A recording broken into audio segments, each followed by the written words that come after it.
Alhamdulillah Rabbil Alamin wassalatu wassalam ala rasulihil karim Sayyidina wa habibina Muhammad wa ala alihi wa sahbihi ajma'in. Rabbi syrah lana sudurana wa yassir lana umurana wa hlul 'uqdatam min lisanina yafqahu qawlana. Rabbi zidna ilman wa alhiqna bisalihin. Yang saya hormati Tan Sri Pengurusi Tetap Datuk Seri Presiden, Timbalan Presiden, Naib Presiden, Ketua-Ketua Sayap, Ahli Majlis Kerja Tertinggi, seterusnya para perwakilan dan pemerhati yang saya hormati sekalian. Terimalah salam ta'zim daripada saya. Assalamualaikum warahmatullahi wabarakatuh. Assalamualaikum warahmatullahi wabarakatuh. Alhamdulillah kita sudah selesai perbahasan yang ada warna-warninya. Tetapi satu perkara yang saya amat rasa syukur sepanjang 2 hari berhimpun dalam satu keluarga besar UMNO ini. Biarpun kita berbeza pandangan, biarpun kita ada haluan masing-masing, walaupun kita ada pelbagai pandangan dan pendapat, tetapi akhirnya kita satu hati, kita satu keluarga, dan yang paling penting kita bernaung di bawah UMNO yang kita sama-sama cintai ini.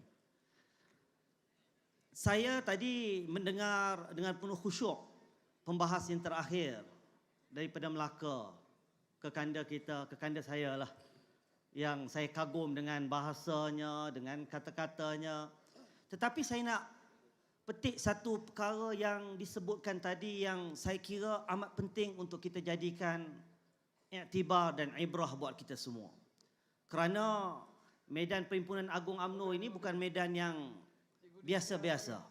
Dia adalah medan untuk kita bermuhasabah. Tadi dia ada menyebut satu ayat Quran yang menyebutkan bahawa Allah pergilirkan sebenarnya.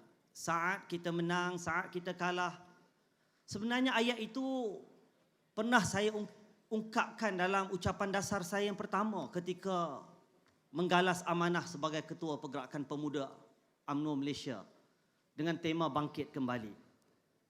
Waktu itu saya nukilkan ayat yang sama untuk memberikan satu perspektif kepada adinda-adinda saya, rakan-rakan pemuda, betapa pentingnya untuk kita bangkit kembali.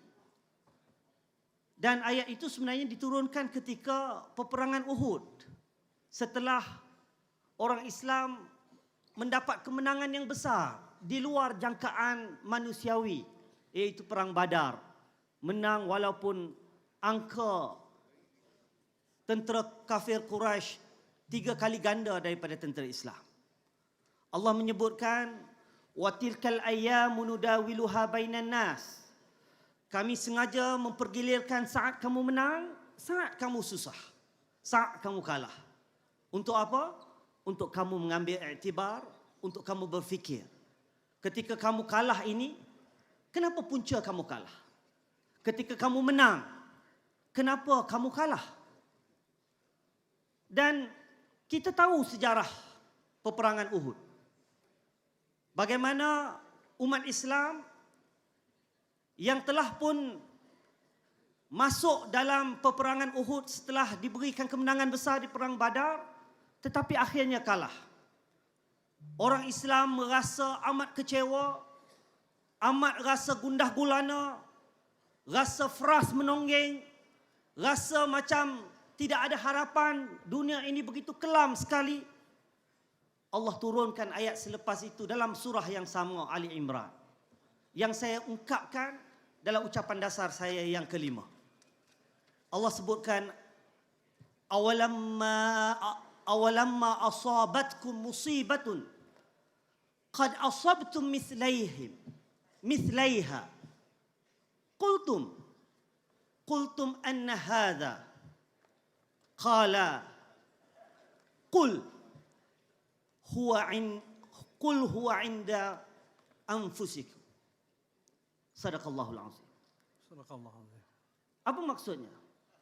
Tak kala kamu diberikan musibah kekalahan, awalamma asabatkum musibah qad asabtum mithlaiha. Walaupun sebelum itu kamu diberikan kemenangan, yakni dalam peperangan Badar 2 kali ganda, maka kamu berkata, qultum anna hadha, apakah punca kenapa kami ini mengalami kekalahan? Siapa yang harus dipersalahkan? Kata Allah Subhanahu wa taala, qala, wahai Muhammad, katakan kepada mereka, sesungguhnya kekalahan itu akibat daripada diri kamu sendiri. Saudara-saudari sidang perwakilan yang dihormati sekalian, ketika kita kalah 2018, waktu itu kita bagaikan sebuah bahtera yang hampir karam.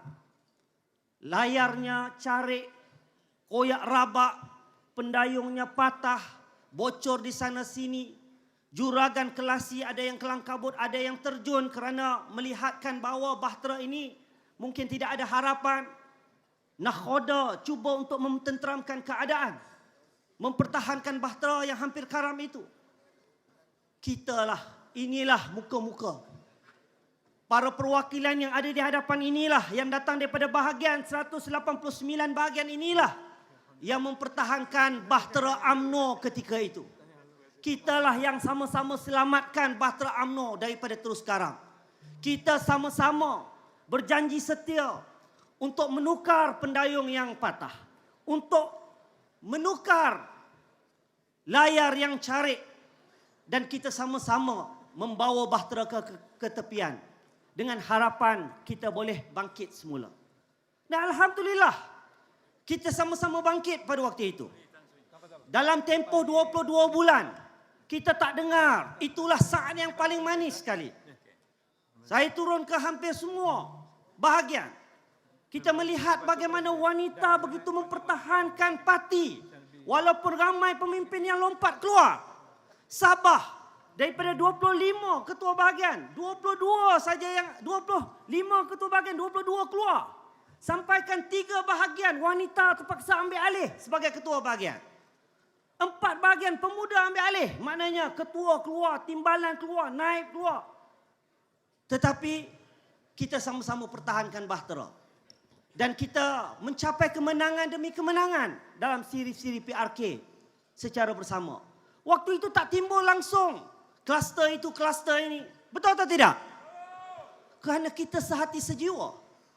Kerana kita sepakat untuk bersama mempertahankan bahtera. Tetapi apabila Tuhan uji dengan kuasa dan jawatan, kita alpa seketika. Kita mula berantakan sesama sendiri. Walaupun Tuhan pun sudah pun memberikan amaran kepada kita, ati'ullaha wa rasulahu wa la tanaza'u fatafshalu wa tadhhaba rihukum. Taatlah kamu kepada Allah, taatlah kamu kepada Rasul. Jangan kamu berpecah belah, jangan kamu berantakan, kerana itu petanda kamu akan lemah dan musuh akan mengalahkan kamu.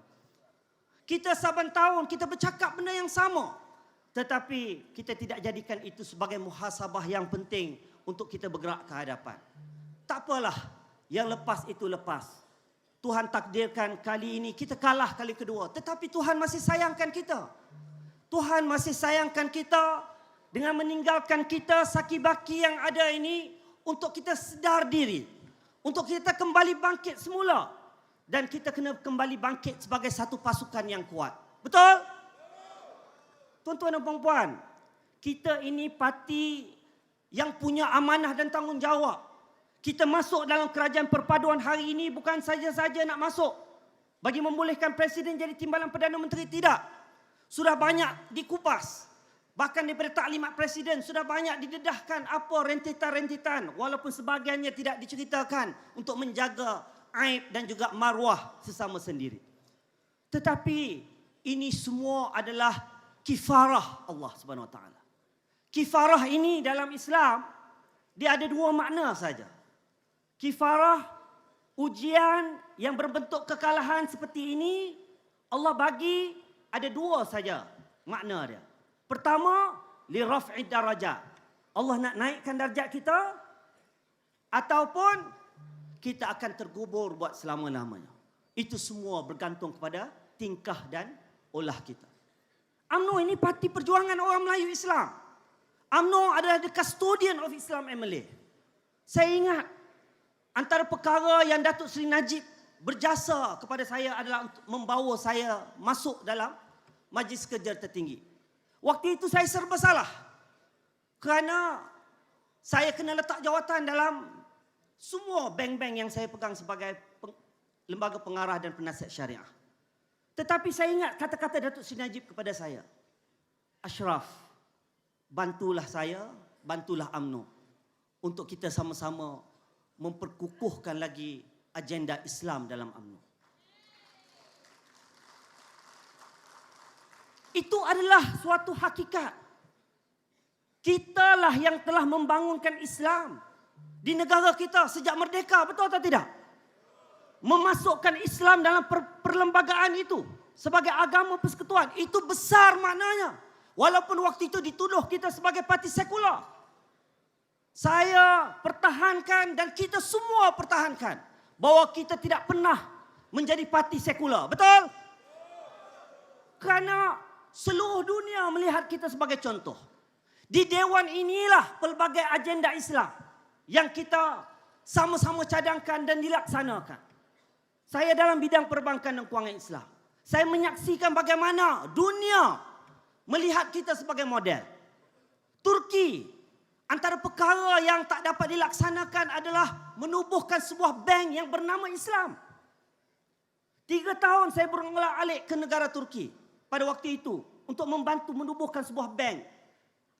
Asalkan namanya Bank Islam. Tetapi kekangannya apa? Kekangannya kerana dalam perlembagaan Turki, perkara 2, Turki adalah sebuah negara sekular. Jadi bank tak boleh dinamakan Bank Islam. Produk tak boleh dinamakan dengan nama-nama Arab. Kita ini kat Malaysia ni bunyi Arab baru nampak Islam. Mudarabah, musyarakah, murabahah, baik bitaman ajil baru kita rasa Islam. Kat sana tak boleh. Akhirnya tak apa. Kita berkompromi. Sebab prinsip Islam al-aslu fil asya' ibahah. Setiap perkara itu diharuskan. Tak perlu nama Islam pun tak apa. Tak perlu nama Arab pun tak apa. Asalkan substansnya. Itu cara kita nak melaksanakan, nak menubuhkan bank, sebuah bank Islam di negara Turki. Tapi tak dapat buat kerana apa? Kerana walaupun 99% masyarakat rakyat Turki adalah orang Islam, tetapi perlembagaannya perlembagaan sekular. Negara kita tidak ada masalah. Kerana apa? Kerana daripada awal Malaysia, UMNO meletakkan Islam sebagai agama persekutuan. Dan kitalah yang sebenarnya pada tahun 1981 usul untuk menubuhkan takaful. Dalam dewan inilah kita sama-sama, walaupun kita bukannya perwakilan pada waktu itu, tetapi UMNO lah yang mengusulkan supaya ditubuhkan institusi insurans Islam. Zaman Pak Lah, ketika ramai orang kata rakyat kita, anak-anak muda tak boleh baca Quran walaupun dah habis sekolah rendah. Sebab waktu tu ada PLKN, bila cek ada 300 orang lebih tak boleh baca Quran. Dalam usul agama pada tahun 2002 dicadangkan ditubuhkan JECOF. Untuk apa? Untuk memastikan anak-anak kita daripada sekolah rendah selesai khatam Al-Quran bila habis darjah 6. Kita ambil 33,000 guru-guru JECOF. Itu cadangan siapa? Usul agama dalam Dewan Merdeka UMNO inilah. Kitalah yang melaksanakan. Kitalah yang buat. Kita bukan cakap saja macam orang itu. Menggunakan Islam untuk kepentingan politik. Akhirnya menghalalkan yang haram. Rasuah pun dikatakan sedekah atas nama Allah. Itu suatu yang bukan dilakukan oleh UMNO. Tetapi kita ditakdirkan kalah. Bila ditakdirkan kalah, kita harus muhasabah. Kenapa kekalahan itu berlaku?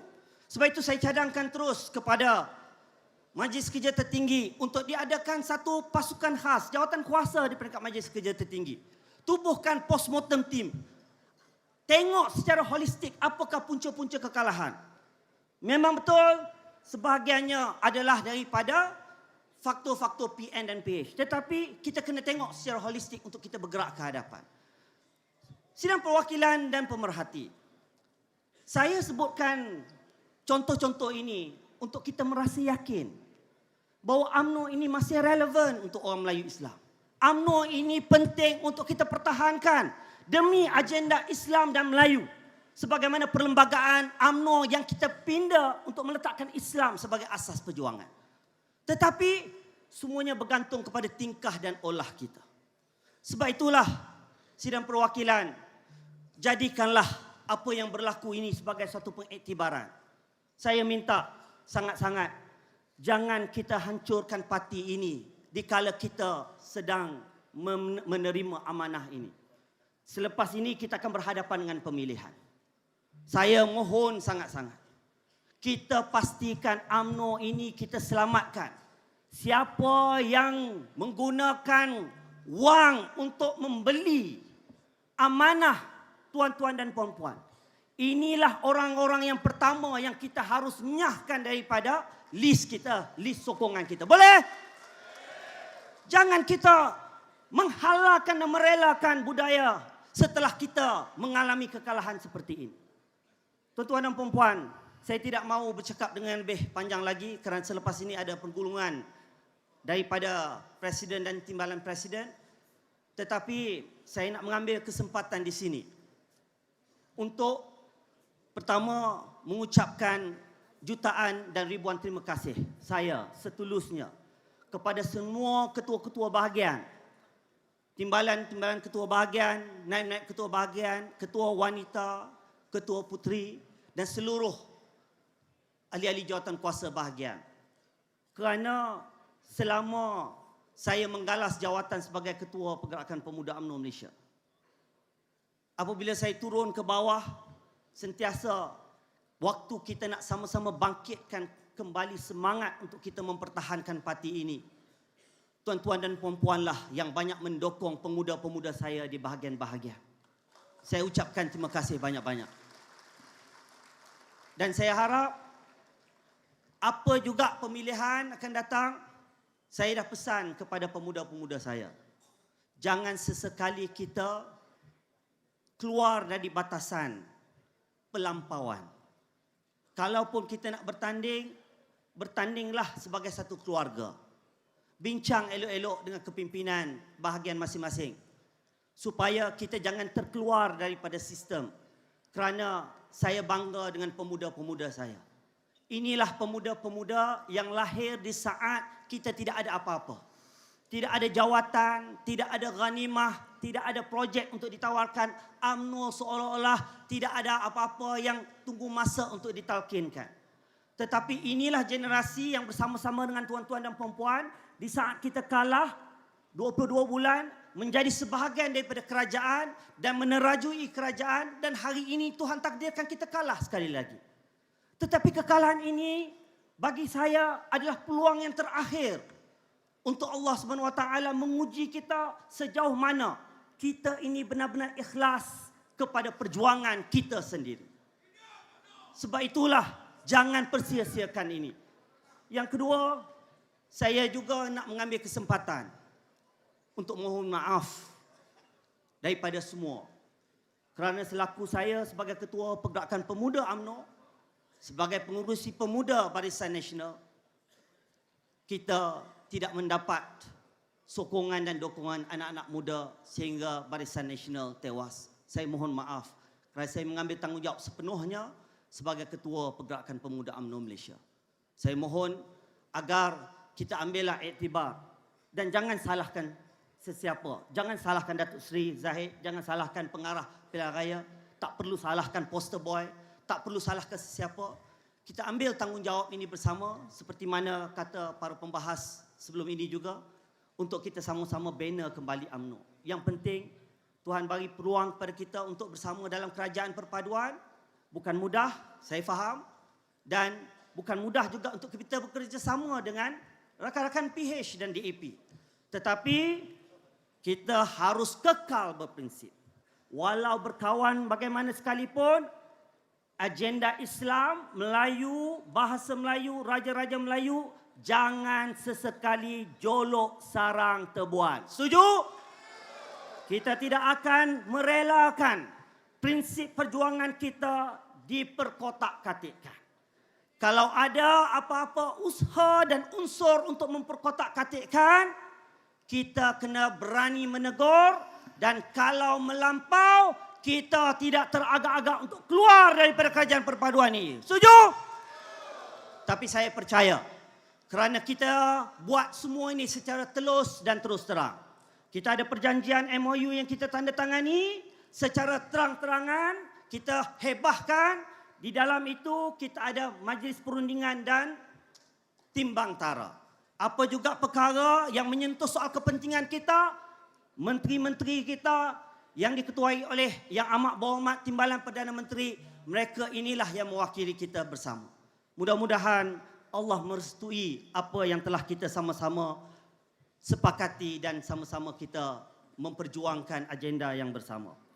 Sebelum saya mengakhiri ucapan saya ini, izinkan saya membacakan bait-bait pantun sebagai suatu azimat untuk kita kembali ke kawasan masing-masing dengan penuh semangat untuk kita terus menjaga parti keramat ini. Tegak rumah kerana sendi, runtuh sendi, rumah binasa.